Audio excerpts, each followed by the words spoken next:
Good morning from Father Paul Rutten. It has been a while. I want to thank John for letting me know that he actually misses some of these videos. One of the hard things that I find, and maybe you do as well with any of the social media, is the reactions or connections just aren't quite the same as in real life, but it still shouldn't preclude us from doing various things. Today, Wednesday, we celebrated St. Catherine of Siena. She's one of my favorite saints, actually, for a variety of reasons. She had great tenacity. She was from a large family.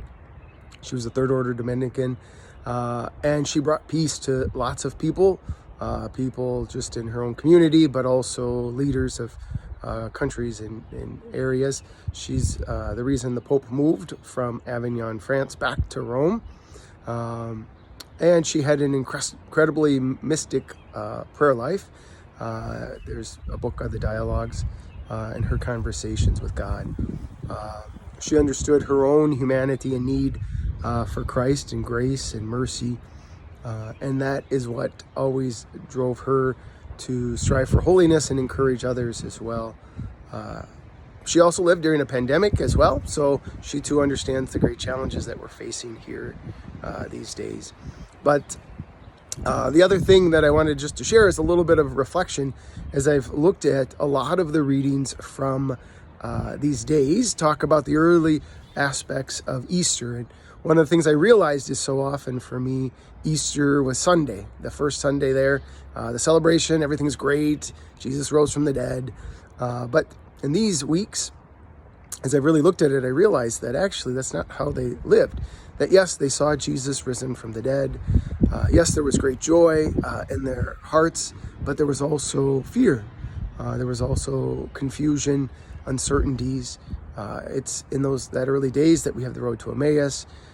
We have Thomas. The disciples are still locked in the room. That really the 50 days that we are in now in preparation for Pentecost really is kind of how our Easter has been celebrated here. There's joy, yes. There's still fear, confusion. Things haven't gone back to normal. And I think that is really part of life, that it's not whether or not things go back to normal, but whether or not we can let Christ reign more in the moments that we're living, to continue to see the need for his presence in the midst of the uncertainties of life. That the reality is, even when things go back to normal or things are lifted, the hope is that we'll still have a greater appreciation for the things that we celebrate, the things that we often take for granted. Today, Wednesday, we'll be heading in to record Rutten Radio with my two brothers, which is always a great time. We're going to be reviewing the movie The Sandlot. So if you have not seen The Sandlot, I'm not sure where you've been or why your parents haven't shown you the movie. Anyways, it's a great movie. It's just a great reminder of childhood, days gone by, those kinds of things. So we'll be heading in to do that. That will air next Wednesday.